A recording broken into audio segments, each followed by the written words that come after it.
കുറച്ച് റെക്കോർഡിങ് വിശേഷങ്ങളിലേക്കൊക്കെ വരാം. അതായത് ഇപ്പോൾ ഒരുപാട് വർഷമായില്ലേ റെക്കോർഡിങ്, ഒരുപാട് പാട്ട്, അതായത് ഒരുപാട് ജോണേഴ്സ് പാടിയിരുന്നു. ഇപ്പോൾ ലളിതഗാനങ്ങൾ പാടിയില്ല, അത് പറഞ്ഞപ്പോഴാണ് ഒരു ലളിതഗാനം, അത് വിശ്വം പാടിയതാണെങ്കിൽ ഏറ്റവും നല്ലത്. ഓർമ്മ നിൽക്കുന്നുണ്ട് ഏതെങ്കിലും? നമുക്ക് അവിടെ നിന്ന് തുടങ്ങാം. ചക്കരത്തേൻ മാവ് പൂത്ത കാലം, ചിത്തിരത്തോണി തുഴഞ്ഞ നേരം, എത്തിയുമോ ഒക്കെയും ഓർമ്മയിലെത്തുന്നു, ഇത്തിരി കാലം കഴിഞ്ഞില്ലേ. ചക്കരത്തേൻ മാവ് പൂത്ത കാലം, ചിത്തിരത്തോണി തുഴഞ്ഞ നേരം, ഒക്കെയും ഓർമ്മയിലെത്തുന്നു, ഒത്തിരി കാലം കഴിഞ്ഞില്ലേ. സൂപ്പർ പാട്ട്. അല്ല, ഈ ലളിതഗാനങ്ങളുടെ ഒരു ശ്രേണി തന്നെ അല്ലേ മലയാള, ശരിക്കും പറഞ്ഞാൽ മലയാള സംഗീതശാഖയ്ക്ക് ഭയങ്കര മുതൽക്കൂട്ട്. ഒത്തിരി ലളിതഗാനം ഇപ്പോൾ ഈ തരംഗിണിയുടെ ഒരുപാട് അങ്ങനെ ഒരു പാട്ടുകൂടെ, അതായത് ഇപ്പോൾ ഈ ഓർമ്മയിൽ നിൽക്കുന്ന അതുപോലെ തരംഗിണിയുടെ ദാസേട്ടൻ പാടി ഭയങ്കര വിശ്വന് വളരെ ഫേവറായിട്ടുള്ള ഒരു ഏതെങ്കിലും ഒരു പാട്ടൊന്ന് പാടും. പച്ചപ്പനങ്കിളിത്തത്തേ നിന്റെ ചിത്തത്തിലാരാണു പെണ്ണെ, പച്ചക്കുരുത്തോല തൊങ്ങലു നൽകിയ മച്ചുനാരാണു പെണ്ണേ, നിന്റെ മച്ചുനാരാണ് പെണ്ണെ. അത് പെൺപിള്ളേരെ ലൈനടിക്കാൻ പാടി കൊടുക്കണ പാട്ടാണ്. അതെ അതെ, അവസാന നമ്പറാണ്. വീണിരിക്കും. ഇത് കഴിഞ്ഞാൽ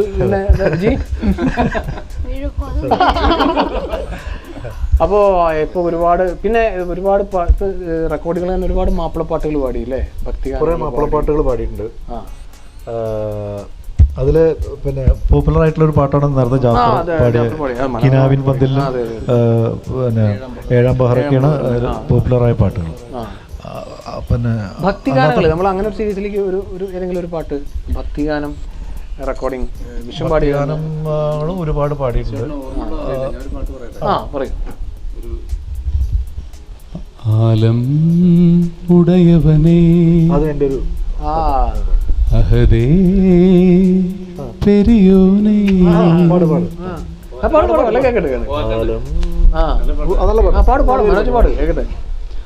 ആലം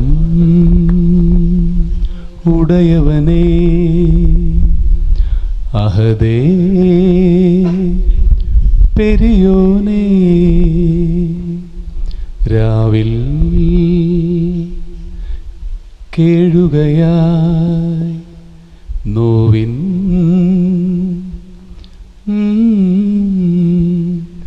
ഏകയിലാഹേ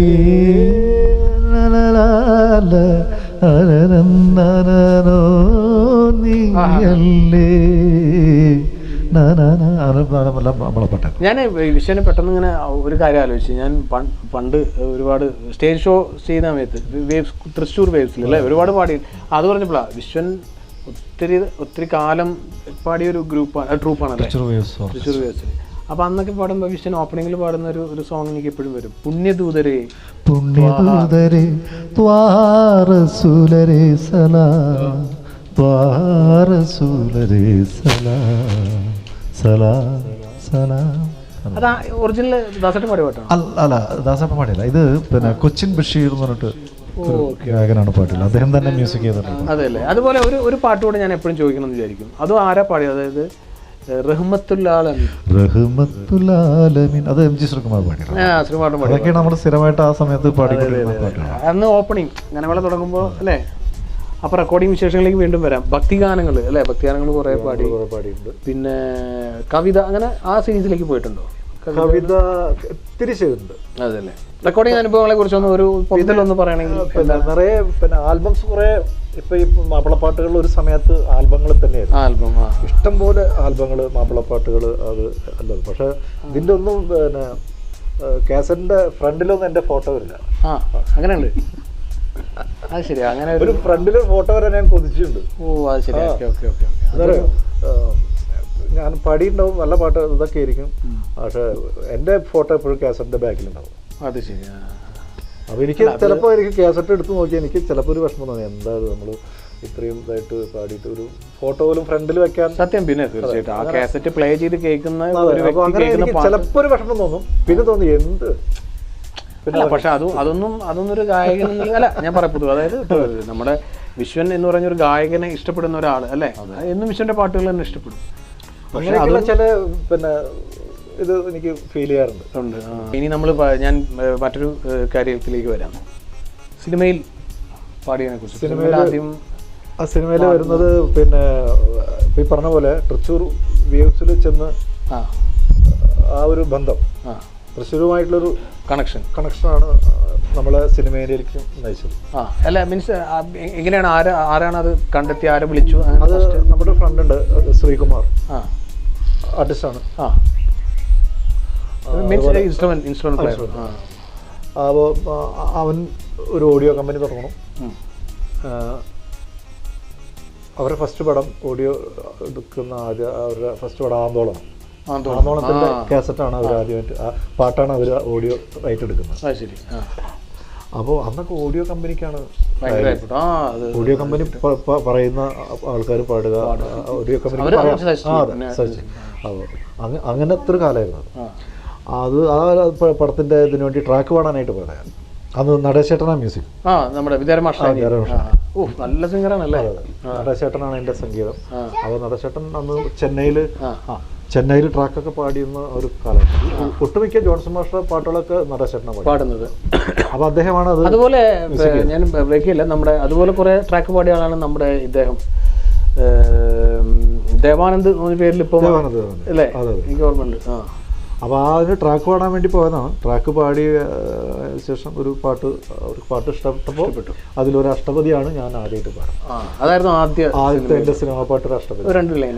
നിന്ദതി ചന്ദനമിന്ദു കിരണമനുവിന്ദതി ഖേദമധീരം വ്യാളനിലയമിളനേനഗരളമിവ കലയതിമലയ സമീരം മാധവ മനസിജ വിശിഖ ഭയാദിവ ഭാവന യാത്വൈലീന കൃഷ്ണ സാവിരഹേ തവ ദീന കൃഷ്ണ സാവിരഹേ തവ ദീന. മ്യൂസിക് നടേശ് തന്നെ മ്യൂസിക് അല്ലേ? ഓക്കെ. അപ്പൊ അതിൽ അതായിരുന്നു ഈ ഒരു ശ്ലോകമാണ് ആദ്യത്തെ സിനിമാ പാട്ടാണ്. അതെ അതെ. പക്ഷെ വേറൊന്നില് നിങ്ങൾക്ക് രണ്ടും ദാസേട്ടനും ഏകദേശം ശ്ലോകം പാടിയാ വന്നത് അല്ലേ? ജാതിവേദം മതദ്വേഷം അല്ലേ? പിന്നെയാണ് പിന്നെ ഞാൻ ചന്ദ്രനുദിക്കുന്ന ദിക്കിൽ പാടിയതും പിന്നെ സൂത്രധാരൻ പാടിയതും. ആയിക്കോട്ടെ. ചന്ദ്രനുദിക്കുന്ന ദിക്കിൽ പിന്നീടാണ് പാടിയത്. അപ്പൊ അതിലൊരു 2 ലൈൻ.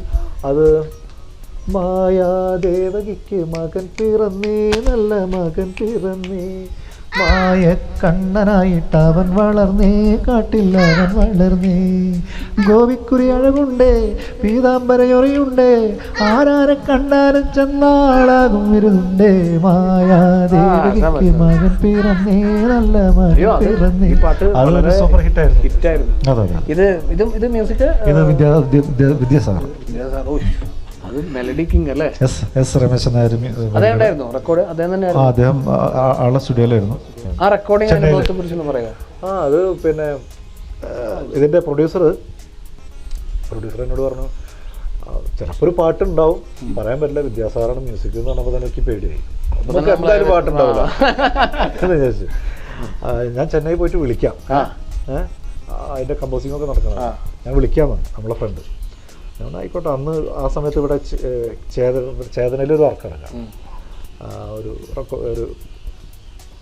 വർക്ക് എടുക്കുന്ന സമയത്തുണ്ട് എന്നെ വിളിക്കുന്നു, നീ ഒരു കാര്യം ഇന്ന് തന്നെ കയറുന്നു, ഇന്ന് തന്നെ ചെന്നൈക്ക് കയറും, ഇവിടെ നീ എന്തായാലും വാ നമുക്ക് കാണാം, വിദ്യാസാഗറിനെ കാണണം. അപ്പം ഞാൻ വീട്ടിലേക്ക് അന്ന് ഫോൺ സൗകര്യം അത്ര വളരെ കുറവാണ്. ആ വീട്ടിലേക്ക് എവിടെ തൊട്ടടുത്ത ആരുടെ വീട്ടിലേക്കൊക്കെ വിളിച്ചാൽ ചെന്നൈ പോകാൻ, ഞാൻ 8 ഡ്രസ്സോട് കൂടി തന്നെ ചെന്നൈ കയറി അന്നത്തെ രാത്രി വണ്ടിയിൽ. വിദ്യാസാഗറിന് മനസ്സിലുള്ളൂ, അല്ലാതെ വേറെ ഒന്നുമില്ല. ആ പിന്നെ അന്ന് രാത്രി ട്രെയിനിന് ഞാനും ജോഫി ഉണ്ടാവും, ജോഫി എൻ്റെ കൂടെ വായോ ചെന്നൈക്ക് എനിക്ക് തീരെ പരിചയമില്ല. അവിടെ എത്തിയിട്ട് പിന്നെ നേരെ സ്റ്റുഡിയോ പോയി. അപ്പോൾ നമ്മുടെ ഫ്രണ്ടുണ്ട് അവിടെ ചെന്ന് അന്ന് ഡയറക്ടർ പിന്നെ നമ്മുടെ ലാൽ ജോസാണ്. അതെ അതെ ലാൽ ജോസ്. നേരെ ലാൽ ജോസിൻ്റെ റൂമിൽ പോയി ലാൽ ജോസ് സാറും നമ്മുടെ സുഹൃത്തും കൂടി പിന്നെ ചെന്നൈ പിന്നെ സ്റ്റുഡിയോ പോയി, വിദ്യാ സാറിൻ്റെ സ്റ്റുഡിയോ. അങ്ങനെയാണ് അദ്ദേഹത്തെ അവിടെ കാണുന്നത്. എങ്ങനെയുണ്ടാ ഫസ്റ്റ് മീറ്റിംഗ്? ഓ സിമ്പിളാണ് കേട്ടോ. അവരെ ഈ വലിയ വലിയ ആൾക്കാരൊക്കെ വളരെ സിമ്പിളാണ്. എന്നിട്ട് പെട്ടി വെച്ച് എന്നോട് ഏതെങ്കിലും ഒരു പാട്ട് പാടാൻ വേണ്ടി പറഞ്ഞു. ഞാനന്ന് ഏതാ ഒരു പാട്ട് പാടി. നല്ല പേടി ടെൻഷനായിരുന്നു. ഏതൊരു പാട്ട് ഞാൻ പാടി കൊടുത്തു. ഇനി വേറൊരു പാട്ട് പാടാം. അപ്പോൾ ഞാൻ ഒരു തിങ്കൽക്കര പൊട്ടു തൊട്ട് അതൊക്കെ പാടി. ഓക്കെ, പിന്നൊന്നും പറഞ്ഞില്ല, നമുക്ക് വെക്കാം, പാട്ട് ഇതായിട്ട് നടക്കണുള്ളൂ, നമുക്ക് പാടാം, നോക്കാം നമുക്ക് പാടാം. പിന്നെ ഞാനന്ന് 2 ദിവസം അവിടെ നിന്നിട്ട് തിരിച്ചു വന്നു. പിന്നെ അവർ കമ്പോസിങ് കഴിഞ്ഞ് പിന്നെ പാട്ടൊക്കെ ഉണ്ടായില്ല. പാട്ടൊക്കെ എടുത്ത് കഴിഞ്ഞതിന് ശേഷം എന്നെ വീണ്ടും വിളിച്ചിട്ടാണ് എനിക്ക് പാട്ട് ഹാർമോണിയം വെച്ചിട്ട് എവിടെ റെക്കോർഡ് ചെയ്തപ്പോൾ? അവരുടെ സ്റ്റുഡിയോ വർഷവല്ലി എന്നിട്ട് അദ്ദേഹത്തിന്റെ സ്റ്റുഡിയോയിൽ സിമ്പിളായിട്ട് അവർ കൈകാര്യം ചെയ്യും. നമ്മളെ ടെൻഷൻ ആക്കില്ല. അതാണല്ലോ ഒരു സംഗീത സംവിധായകന്റെ ഏറ്റവും വലിയ ഗുണം. അതല്ല ഇങ്ങനെ ഒന്നും പറയില്ല, ടെൻഷൻ ഒന്നും ആകില്ല. സിമ്പിളായിട്ട് മായാ ദേവകിക്ക് മകൻ പേരന്നെ നല്ല ട്രാക്ക് ഓൾറെഡി ആരെങ്കിലും പാടിയിരുന്നോ? ഇല്ല ആരും ട്രാക്ക് എടുത്തിട്ടുണ്ടായിരുന്നു. നമ്മൾ ഓരോ വരി പാടുമ്പോഴും ആള് യാ അടിപൊളി എന്നൊക്കെ പറയും. അതാണ് നമ്മുടെ ഏറ്റവും വലിയ വിജയമാണല്ലോ. അപ്പോൾ പക്ഷെ ആ പാട്ട് എന്ന് എന്താ പറയാ മലയാളികൾ ഏറ്റെടുത്തു. ആ സിനിമ ഭയങ്കര സക്സസ്. തീർച്ചയായിട്ടും. അതിനുശേഷം പിന്നെ ഏതായിരുന്നു പിന്നെ രണ്ടാമത്? പിന്നെ സൂത്രധാരനിൽ രവീന്ദ്ര മാഷ്. ഓ, മാഷയായിട്ടും പരിചയപ്പെടാം. ഒരു പാട്ടോടെ പാടാൻ പറ്റും. മാഷെ മീറ്റ് ചെയ്തതും ഇത് അതെ അതിങ്ങനെ തന്നെ. അത് നമ്മുടെ മാഷ് ഭയങ്കര സംസാരപ്രിയനല്ലേ? അയ്യോ, അത് നമ്മുടെ പിന്നെ അരയന്നങ്ങളുടെ വീടിന്റെ റെക്കോർഡിങ് നടക്കുകയാണ് ചേതനയിൽ. ആ സമയത്താണ് നമ്മുടെ ജയേഷ മാഷില്ലേ കൊല്ലയില്. അതെ, മാഷ് പിന്നെ രവീന്ദ്ര മാഷൊക്കെ നല്ല ബന്ധമാണ്. മാഷ് പറഞ്ഞ് മാഷ് എന്നെയും കുട്ടിയൊക്കെ ഉണ്ട് സ്റ്റുഡിയോസ്. നമ്മുടെ ഒരു പയ്യനാണ് മാഷ്. നമുക്കൊരു പരിചയപ്പെട്ട് എന്നിട്ടാണ് ഈ അരയന്നങ്ങളുടെ വീടിന്റെ ഞാനൊരു പാട്ട് പാടി. ഒരു ട്രാക്ക്. മനസ്സിൻ മണിച്ചിമിഴിൽ പനിനീർ തുള്ളിപ്പോ വെറുതെ പെയ്തു നിറയും രാത്രി മഴയായി. മാഷ് പറഞ്ഞപ്പോ എന്താ പറയാ, ഒന്നൊന്നര വെയിറ്റിലത് പറഞ്ഞിരുന്നു. അപ്പൊ അന്ന് വിഷ്ണുവാണ് ഇപ്പൊ ഈ ട്രാക്ക് പാടിയത്. ഓ, എന്നിട്ടാണ് പിന്നെ ദാസേട്ട പാടിയത്. ഭയങ്കര ഒരു മഹാഭാഗ്യമല്ലേ. ഫസ്റ്റ് വർക്കാതായിരുന്നു. അതിനുശേഷം സൂത്രധാരനിൽ രവീന്ദ്ര മാഷ്. അതിലെ മൊത്തം പാട്ടുകൾ ഞാൻ തന്നെ ട്രാക്ക് പാടി. അതല്ലേ? അതിലാ ഞാൻ രാമഹരെ കൃഷ്ണ ഹരെ ഗോപഹരെ ഗീതഹര പാട്ട് ഞാനും പാടി. ഞാനും ഗായത്രി കൂടെ പാട്ട്. പിന്നെ അതിനുശേഷം മാഷ് തന്നെ ഒരു ഓണപ്പാട്ടിൻ്റെ റെക്കോർഡിങ്ങിന് വേണ്ടി വീണ്ടും വിളിക്കണ്ടായി, പിന്നെ കോഴിക്കോട് വെച്ചിട്ട്. അങ്ങനെ ഒരാഴ്ച മാഷിൻ്റെ കൂടെ തന്നെയായിരുന്നു ട്രാക്ക് പാടലും പിന്നെ പാട്ട് പഠിക്കലും ഒക്കെ. പിന്നെ ബോംബെ രവി സാറിൻ്റെ ഒരു പാട്ട്, പ്രണയിക്കുകയായിരുന്നു ഓരോരോ ജന്മങ്ങളിൽ. സുജാത മനസ്സിലൊരു മഞ്ഞതുള്ളി അതിലാണ് ഈ പാട്ട്. ശരി.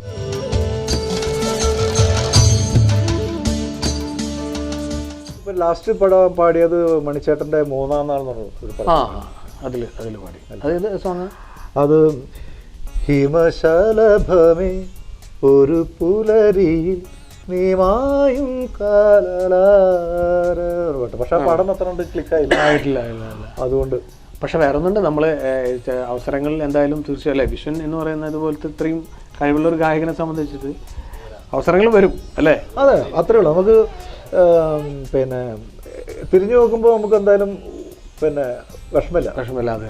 അല്ല, അത് തന്നെയാണ് നമ്മുടെ നമുക്ക് നമ്മൾ ഇങ്ങനെ അല്ല തീർച്ചയായിട്ടും ഇങ്ങനെയുള്ളൊരു സിറ്റുവേഷനിൽ നമ്മൾ പിന്നെ എന്തായാലും എടപ്പാൾ വിശ്വനാഥ് എന്ന് പറഞ്ഞിട്ട് ഉള്ളൊരു പേര് നമുക്ക് ജനങ്ങളെ സംബന്ധിച്ചാൽ ആളുകളെ സംബന്ധിച്ച് പേര് വളരെ രജിസ്റ്റർ ആയി. അവസരങ്ങൾ എന്നുള്ളത് തീർച്ചയായിട്ടും വരും. കാര്യം ഒട്ടും വിചാരിച്ചില്ല. അങ്ങനെ പാട്ടുകാരനായിട്ട് ഏട്ടന്മാരൊക്കെയാണ് പാടുക സത്യത്തിൽ. അവരൊക്കെയാണ് ശരിക്കും കലാകാരന്മാർ. ഇങ്ങനെ എങ്ങനെയോ അങ്ങനെ വന്നതാ സത്യത്തിൽ.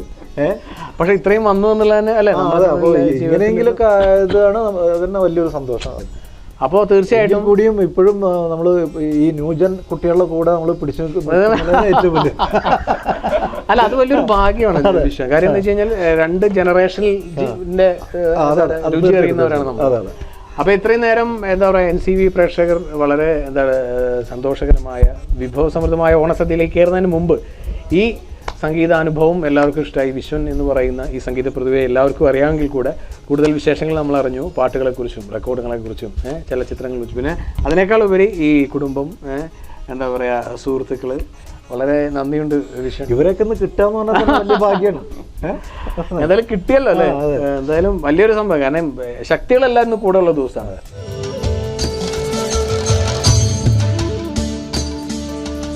നമ്മുടെ പ്രേക്ഷകരോട് 2 വാക്ക്.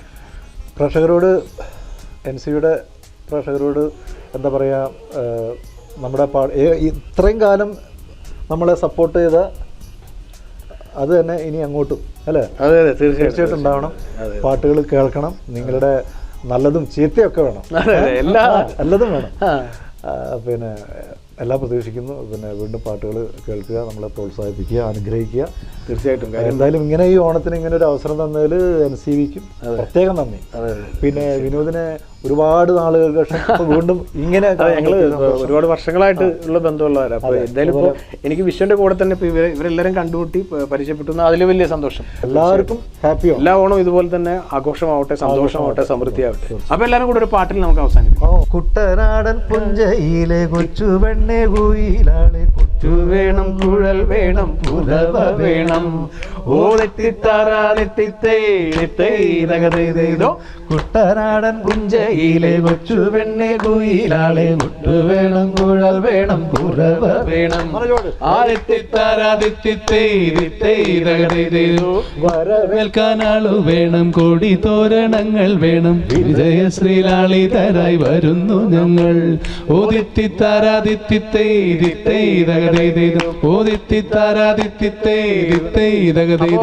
എല്ലാവർക്കും ഈ ഓണം